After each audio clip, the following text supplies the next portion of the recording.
welcome everybody to International Grenache Symposium. Grenache is the unsung hero of the wine world.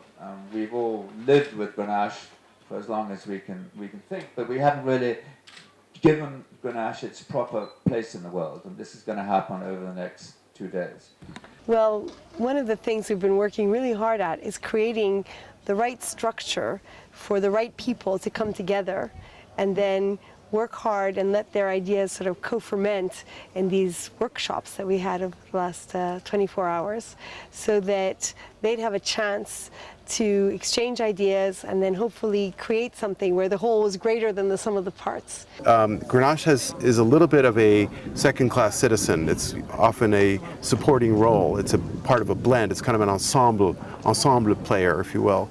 And it's really under certain rare conditions that the genius of Grenache comes out. And when you can have 100% Grenache that is brilliant, it is quite dramatic. Today, with the climate change and the issue that are coming along with that, it's very interesting to have a grape that will use not too much water, that can go without irrigation, and from a sustainable viticulture point of view, that's a key issue with Grenache. Strength is very simple. If you think of a wine that has a high percentage of Grenache in it, it's immensely drinkable.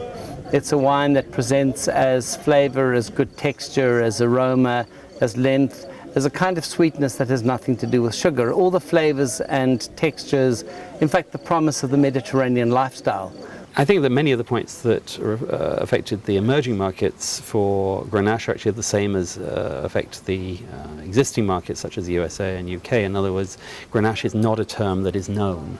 I was in the panel that discussed emerging markets, and today we focused in particular on the Asia markets, although we did have representatives from Israel and Brazil.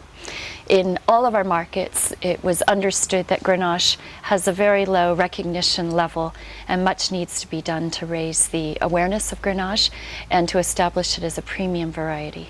Grenache is incredibly vibrant grape. It's a grape that can take very difficult growing conditions where the soil is poor and the temperatures are warm or it's windy, and translate those growing conditions into a wine that's very refreshing. The other thing that's great about Grenache, we talked about it in our discussion group, is that, you know, when you go out to dinner, oftentimes someone will order something like fish and someone will order meat. It's very hard to find a wine that can pair with both those things. Grenache, being a low pigmented red varietal, it is able to cross and go well with the fish course and with the meat course. And so it's a very, I keep saying versatile, but it's very versatile. It really works well with a variety of cuisines. Grenache, its easiness and approachability. It's very easy to appreciate. It's very easy to enjoy. Also, its versatility. You have red wines, which are easy to drink. You have lovely rosé wines, great for summer drinking. Delicious white wines from the white Grenache. You have sweet wines. You can have Grenache all the way through the meal. And then today, on the plenary sessions, they had a chance to present the findings from all these discussions and take everybody through their opinions of viticulture and winemaking and commercial matters, all related to Grenache. So our first objectives was to give these people a chance to put some of the best brains of the business together and to see what they would be able to create. C'est le 4e cépage effectivement planté en France en superficie. C'est un des plus grands cépages du monde aussi. Il n'est pas connu parce que d'abord en France très souvent il était en association, en assemblage avec d'autres et que les appellations d'origine française ne mettent pas les noms des cépages. Donc on connaît Châteauneuf-du-Pape, Vacqueyras, Gigondas, tout ce que vous voulez, mais on ne savait pas qu'il y avait de 60 à 90% de Grenache dans ces vins. C'est un cru qu'on a tous bu dans sa vie sans savoir ce que c'était. Alors, le Grenache pour moi c'est l'évocation de la Méditerranée parce que c'est un des grands cépages par lequel j'ai découvert finalement le vin. J'ai ce souvenir de ce raisin mûr, de ces arômes déjà, un peu de cerise, de prune, de ce raisin qui était assez extraordinaire. We need a Grenache Day, International Grenache Day. One day in the year, we've come up with the 24th of September as being the day. We have one white, one rosé, 2 reds and 2 sweets, just to have another vision of the Grenache. I think what Grenache offers is, as I said, that generosity. It's a grape that has great voluminous character. It's a very welcoming grape. You look at the places where it's grown, and they're warm, and they're sunny. So it's very friendly. What we have done this afternoon was to show off Grenache in different glasses and to see if there is a special shape which performs Grenache, especially brings forward the characteristics, highlights the elements which the wine carries, highlights the pleasure.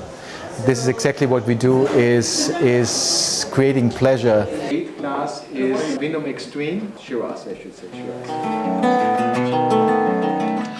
Donde nos vemos, donde nos vamos, donde para qué ir a verse. Ay, vení, goza. Je ne peux pas vous remercier suffisamment pour l'incroyable collaboration qu'il y a eu pour mettre cet événement en place. I can't thank you enough for the incredible collaboration that took place to create this event.